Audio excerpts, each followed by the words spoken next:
Perfect untuk berbuka, nak buat untuk moreh pun boleh. Bukan tu saja, kita akan buatkan sekali kita punya lychee tembikai. Yang ni buat untuk air berbuka korang. Jom kita cuba dalam dulu. Masya Allah, nampak segar betul kan air tembikai lychee tadi? Bulan puasa ni sedap sangat kalau kita dapat minum jus tembikai lychee sejuk-sejuk. Tahukah anda, tembikai bukan sekadar buah yang manis dan segar, tapi ia juga merupakan antara buah kegemaran Rasulullah SAW.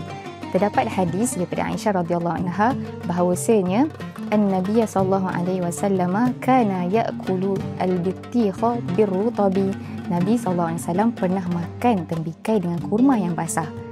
Para ulama dalam menjelaskan hadis ini menyatakan bahawa kurma adalah merupakan buah yang panas dan tembikai adalah buah yang sejuk. Dan apabila digabungkan kedua buah ini, ia menghasilkan pemakanan yang sangat seimbang.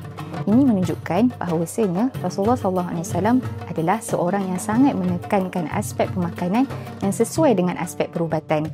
Selain itu, tembikai ini juga adalah merupakan buah yang kaya dengan air. So, ia bagus untuk hidrasi badan, terutama sekali apabila kita telah berpuasa dalam bulan Ramadan.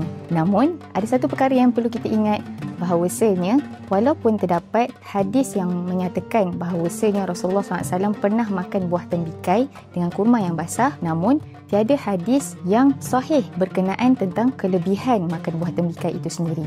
Jadi, apa yang kita boleh ambil daripada hadis ini adalah kita betulkan yang biasa dan biasakan yang betul dengan mengamalkan pemakanan yang seimbang supaya dapat memberi manfaat kepada diri dan keluarga kita bersama. Selamat mencuba resipi ini dan selamat berbuka. Assalamualaikum warahmatullahi taala wabarakatuh.